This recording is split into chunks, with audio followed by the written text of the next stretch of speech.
Brought to you by Technopova Curve 5G. Discover new horizon.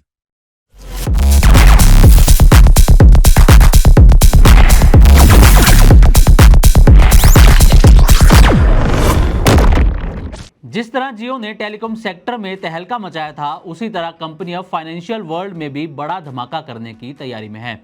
दरअसल जियो ने BlackRock के साथ पार्टनरशिप की है और जल्द ही दोनों कंपनियां मिलकर जियो ब्लैकरॉक म्यूचुअल फंड ला रही हैं। लेकिन अब इस पर दो और बड़े अपडेट सामने आए हैं और ये अपडेट आपकी इन्वेस्टमेंट जर्नी पर बड़ा असर डाल सकते हैं, क्योंकि अब आपके इन्वेस्टमेंट पर हो सकता है कि सलाह देने वाला जियो का भी नाम उसमें शामिल हो जाए। तो चलिए आपको डिटेल में बताते हैं कि जियो ब्लैकरॉक पर क्या लेटेस्ट अपडेट है। क्या एचडीएफसी, एसबीआई जैसे दिग्गजों को वाकई ये टक्कर देगा? क्या वाकई भारत की इन्वेस्टमेंट दुनिया में नया बदलाव आने वाला है? इन सभी सवालों का जवाब आपको मनी 9 की इस वीडियो में मिलने वाला है। तो सबसे पहले बात करते हैं पहले अपडेट की। दरअसल जियो ब्लैकरॉक को सेबी से बड़ी मंजूरी मिली है। सेबी यानी कि securities and exchange board of India ने 10 जून को Jio BlackRock investment advisers private limited यानी कि JBI-APL को इन्वेस्टमेंट एडवाइजर सर्विस देने का सर्टिफिकेट ऑफ रजिस्ट्रेशन जारी किया है। ये मंजूरी अब जियो और ब्लैकरॉक के जॉइंट वेंचर को भारत में डिजिटल प्लेटफॉर्म के जरिए लोगों को इन्वेस्टमेंट सलाह देने की छूट देती है। अब डिजिटल प्लेटफॉर्म से कैसे ये निवेशकों तक पहुंचेंगे, ये भी जान लीजिए। दरअसल JBI-APL भारत के हर कोने में बैठे आम लोगों को डिजिटल तरीके से इन्वेस्टमेंट और वेल्थ मैनेजमेंट की सलाह देगा। इसके जरिए छोटे निवेशक भी बिना ब्रोकरेज हाउस या फिर बिना एडवाइजर के पास जाए मोबाइल पर क्वालिटी इन्वेस्टमेंट गाइडेंस ले सकेंगे। कंपनी की वेबसाइट भी 9 जून को लॉन्च हो चुकी है, जहां पर एजुकेशनल कंटेंट और इन्वेस्टमेंट से जुड़ी सर्विसेज लोगों को मिल रही हैं। अब JBI-APL का बैकग्राउंड और स्ट्रक्चर क्या है, ये भी जानना जरूरी है। दरअसल JBI-APL जियो फाइनेंशियल सर्विसेज लिमिटेड की एक इन्वेस्टमेंट एडवाइजरी यूनिट है। इसमें जियो फाइनेंशियल और अमेरिका की दिग्गज ग्लोबल इन्वेस्टमेंट फर्म ब्लैकरॉक की 50-50% हिस्सेदारी है। इस वेंचर का उद्देश्य है हर भारतीय तक पर्सनलाइज्ड, टेक्नोलॉजी ड्रिवन और वर्ल्ड क्लास इन्वेस्टमेंट एडवाइजरी पहुंचाना। अब इसकी जिम्मेदारी किसको दी गई है, कौन JBI-APL को लीड कर रहा है?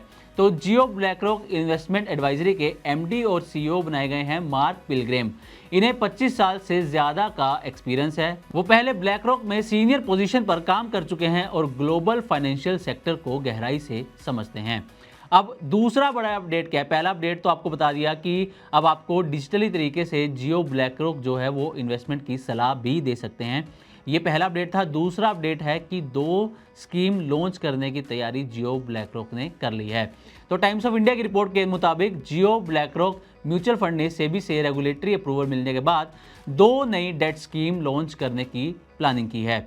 कम जोखिम स्कीम्स होती हैं, जो डेट स्कीम होती हैं, जैसे कि सरकारी और corporate bond, money market instrument इत्यादि। ये स्कीम्स फिक्स डिपॉजिट या सिक्योर सेविंग स्कीम्स की तुलना में कम रिस्की, थोड़ी बेहतर लिक्विडिटी और बाजार बेस्ड रिटर्न देती हैं। अब इस पर एक्सपर्ट्स का क्या कहना है, तो ये भी जान लेते हैं। तो जियो फाइनेंशियल सर्विसेज के CEO हितेश कुमार सेतिया का कहना है कि भारत के निवेशकों को इनसाइट ड्रिवन और पर्सनलाइज्ड फाइनेंशियल सॉल्यूशन चाहिए और जियो ब्लैकरॉक निवेशकों को यही सर्विसेज मुहैया कराएगा। वहीं दूसरी तरफ ब्लैकरॉक के CEO रॉब गोल्डस्टेन का कहना है कि भारत दुनिया का सबसे डायनामिक इन्वेस्टमेंट मार्केट है। जियो की पहुंच और ब्लैकरॉक की ग्लोबल एक्सपर्टीज मिलकर भारत में वेल्थ क्रिएशन की जो परिभाषा है उसको पूरी तरह से बदलने वाली है। अब जियो ब्लैकरॉक को कुछ दिन पहले ही म्यूचुअल फंड का लाइसेंस भी मिल गया था, ये भी जान लीजिए इसका बैकग्राउंड। तो सेबी ने मई में जियो ब्लैकरॉक म्यूचुअल फंड को एसेट मैनेजमेंट की मंजूरी दे दी थी। ये म्यूचुअल फंड अब HDFC AMC, SBI mutual fund, ICICI prudential जैसे पुराने खिलाड़ियों को सीधी टक्कर देगा। अब बड़ा सवाल यह है कि निवेश की दुनिया में क्या कुछ बदलने वाला है। तो जानकारों का मानना है कि जिस तरह जियो ने मोबाइल और इंटरनेट सस्ते करके क्रांति लाई थी, उसी तरह अब निवेश की दुनिया में पर्सनल फाइनेंस को आम आदमी तक भी ये कंपनी ले जाएगी। ये प्लेटफॉर्म सिर्फ अमीरों के लिए नहीं बल्कि छोटे निवेशकों के लिए भी डिजाइन किया गया है, जिससे देश में फाइनेंशियल इंक्लूजन को बढ़ावा मिलेगा। अब भारत में इनकी संभावनाएं क्या बन रही हैं, ये भी जान लीजिए जाते जाते। भारत में म्यूचुअल फंड AUM इस वक्त जो है वो 70 लाख करोड़ रुपए के आसपास है और इसमें हर साल 12 से 15% की ग्रोथ भी देखी जा रही है। तो अगर जियो अपनी डिजिटल पकड़ और ब्लैकरॉक की इन्वेस्टमेंट स्ट्रेटजी को सही तरीके से मिलाता है तो ये वेंचर अगले 5 साल में टॉप 5 एसेट मैनेजमेंट कंपनियों में शामिल हो सकता है। तो उम्मीद करते हैं कि जियो ब्लैकरॉक पर 2 बड़े जो हमने अपडेट आपको बताए हैं, ये जानकारी आपको अच्छी लगी होगी। इसी तरह की और भी वीडियोस के लिए देखते रहे मनी 9 और सब्सक्राइब करें हमारा चैनल। साथ ही बिजनेस और पर्सनल फाइनेंस से जुड़ी तमाम खबरों को आप हमारी वेबसाइट money9live.com पर भी पढ़ सकते हैं। Brought to you by Technopova Curve 5G. Discover new horizon.